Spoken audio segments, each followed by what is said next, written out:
Sirenas sobre Beirut. Imágenes de drones de infraestructuras en llamas. Un alto, el fuego, de 10 días, se interpone entre el Líbano y el colapso total. Mientras tanto, en el Mar Rojo, los comandantes hutíes han vuelto a sus consolas de lanzamiento, y en Ucrania, más de 700 drones surcaron el cielo nocturno en un solo bombardeo. El mundo no se está enfriando, se está recargando. Este es tu análisis de la guerra global. Comencemos. Empecemos por donde se encuentra actualmente el corredor de escalada más peligroso del mundo, el frente Israel-Líbano.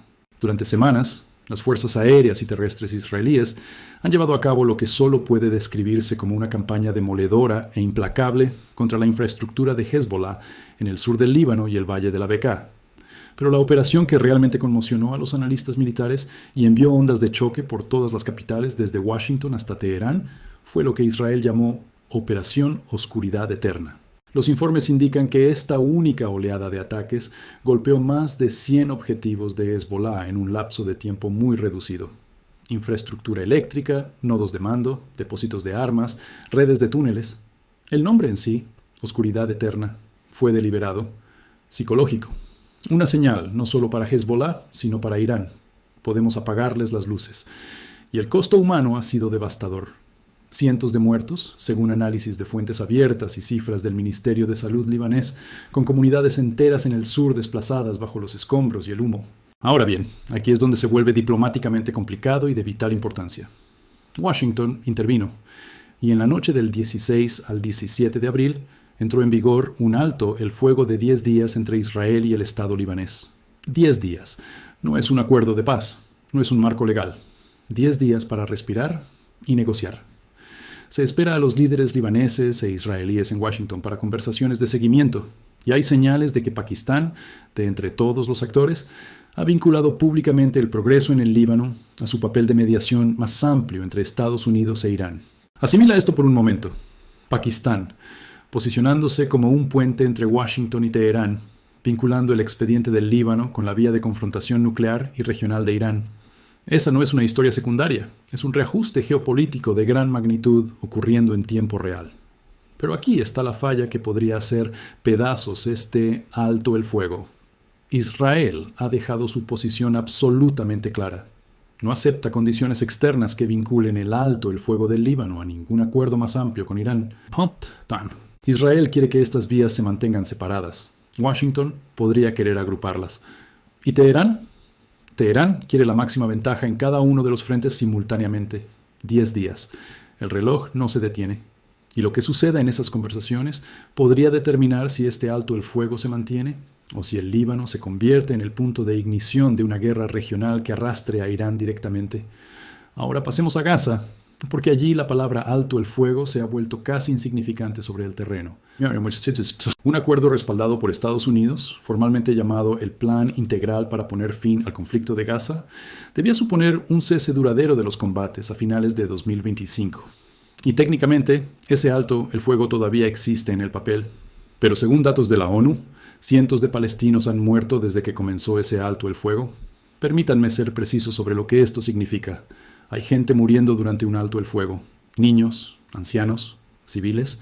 En la ciudad de Gaza, en el campamento de Shati.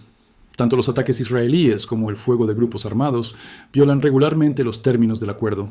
La arquitectura diplomática está ahí, a duras penas. Una junta de socios donantes ha prometido aproximadamente $17,000 millones para la reconstrucción. Al parecer, se están reuniendo fuerzas internacionales de estabilización. Pero este es el brutal golpe de realidad, según los análisis de fuentes abiertas. $17,000 millones es una fracción de lo que los economistas independientes estiman que será necesario para reconstruir Gaza. Y mientras las conferencias de donantes se llevan a cabo en cómodas salas de reuniones, la violencia sobre el terreno está destruyendo activamente cualquier confianza que requiera la implementación política. Hay una dimensión humana aquí que los números por sí solos no pueden capturar. Piensa en lo que significa ser una familia en el campamento de Shati, haber escuchado que se firmó un alto el fuego, haberte permitido, aunque solo fuera por un momento, creerlo, y luego volver a escuchar los bombardeos. Esa devastación psicológica se suma a la física y alimenta el mismo ciclo de ira y reclutamiento que hace que este conflicto sea tan extraordinariamente difícil de terminar. El expediente de Gaza no está cerrado, ni siquiera está cerca de cerrarse. En el Mar Rojo y el Golfo de Adén, una amenaza que parecía estar desvaneciéndose brevemente, ahora está resurgiendo. El movimiento Houthi de Yemen, que pasó gran parte de 2024 y principios de 2025 llevando a cabo una campaña sin precedentes de ataques con misiles y drones contra la navegación comercial, se había mantenido relativamente en silencio a principios de 2026. Pero los oficiales hutíes ahora han señalado explícitamente una fase renovada de ataques y están vinculando esto directamente con los ataques estadounidenses e israelíes contra Irán y la guerra regional más amplia. En otras palabras, cada ataque israelí contra objetivos vinculados a Irán, cada demostración de fuerza estadounidense en la región, se convierte en combustible político para que los comandantes hutíes lo señalen y digan, por esto luchamos. A estas alturas, la mecánica de esta amenaza se comprende bien. Misiles balísticos antibuque, misiles de crucero, drones kamikaze de ataque unidireccional. Las fuerzas operativas navales occidentales y regionales siguen desplegadas.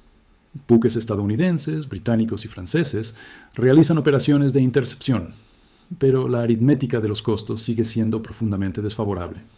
Derribar un dron o misil que cuesta decenas de miles de dólares con un interceptor que cuesta millones no es una ecuación sostenible. No a lo largo de meses, no a lo largo de años. Si esta renovada campaña alcanza la intensidad del periodo 2024-2025, los costos de los seguros de transporte marítimo mundial se dispararán, la carga se desviará alrededor del Cabo de Buena Esperanza, y la presión sobre las cadenas de suministro aumentará en toda Europa, Asia y más allá. Esta no es solo una historia militar, es económica y geopolítica, porque los hutíes entienden exactamente cuánto dolor pueden infligir por cada dólar gastado.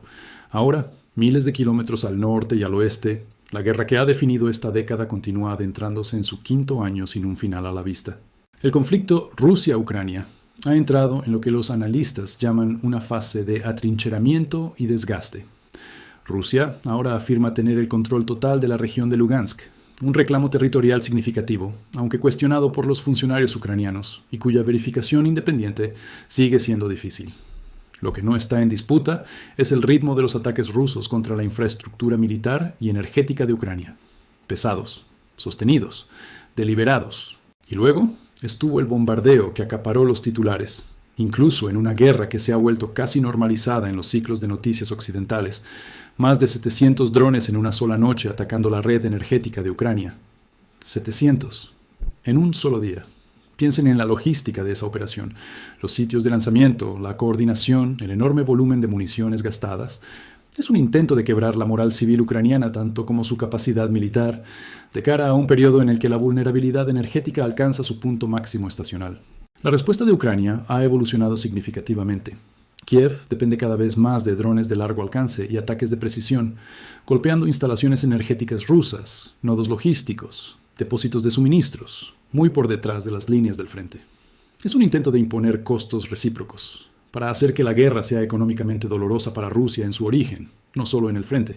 El presidente Zelensky sugirió la idea de una tregua de Pascua, una pausa humanitaria vinculada al calendario ortodoxo.